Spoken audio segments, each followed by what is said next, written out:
सर्वसामान्य नागरिकांमध्ये सरकारी नोकरीचे आकर्षण अद्यापही कायम असल्याचं प्रत्यय नाशिकमध्ये आला आहे।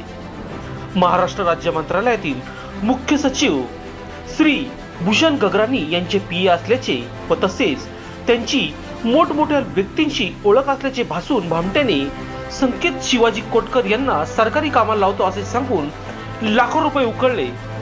पैसे देऊनही नोकरी मिळत नसल्याचे लक्षात येतात फसवणूक झाल्याचं लक्षात आल्यानंतर पंचवटी पोलिसात तक्रार दाखल केली आहे। नाशिक येथे वास्तव्यास असलेल्या एका व्यक्तीला 2 वर्षापूर्वी आरोपी प्रकाश धोंडू कदम यांच्याशी ओळख झाली। राहणीमान उच्चभ्रू लोकांसारखे होते आणि प्रकाश धोंडू कदमने सांगितले, मी महाराष्ट्र राज्य मंत्रालयातील मुख्य सचिव यांचा पीए असल्याचे सांगत सरकारी अधिकारी अनेक राजकीय नेते परिचयात असल्याचे भासविले। त्यानंतर कुणाला सरकारी नोकरी हवी असल्यास सांगा, आपण ओळखीने काम करून देऊ असं त्यांनी कोटकर यांना सांगितलं। त्यानंतर कोटकर यांनी सरकारी नोकरीसाठी वेळोवेळी 71,50,000 रुपये थोडी रक्कम करून दिली। दरम्यान 2 वर्ष उलटूनही नोकरीला न लावल्याने संकेत कोटकर यांनी पैसे मागण्यासाठी सुरुवात केली। मात्र प्रकाश धोंडू कदम टाळाटाळ करू लागल्याने फसलो गेल्याचे लक्षात येताच संकेत कोटकर यांनी पंचवटी पोलिसात तक्रार दाखल केली असून सदर आरोपी हा तक्रार झाल्यापासून फरार झाला होता।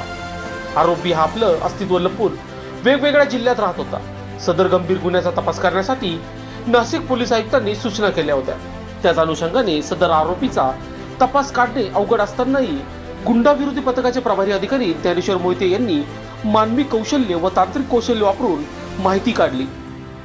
आज दिनांक 27 रोजी लासलगाव निफाड या भागात येणार असल्याचे समजल्यावर गुंडाविरोधी पथकाचे पोलीस अंमलदार विजय सूर्यवंशी, भूषण सोनवणे, गणेश भागवत व राजेश राठोड यांचे पथक तयार करून लासलगाव येथे रवाना केले। लासलगाव परिसरात असलेल्या आरोपीच्या वर्णनानुसार आरोपीची माहिती घेतली। विंचूर फाटा लासलगाव नाशिक येथे सापळा रचून आरोपी प्रकाश धोंडू कदम वय वर्ष 47 राहणार बदलापूर जिल्हा ठाणे यांना शिताफीने ताब्यात घेतले असून पुढील तपासकामी पंचवटी पोलीस ठाणे येथे जमा करण्यात आले आहे।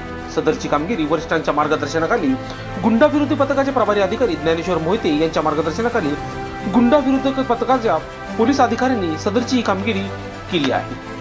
लोकशास्त्र न्यूजसाठी बंटी आढाव, नाशिक।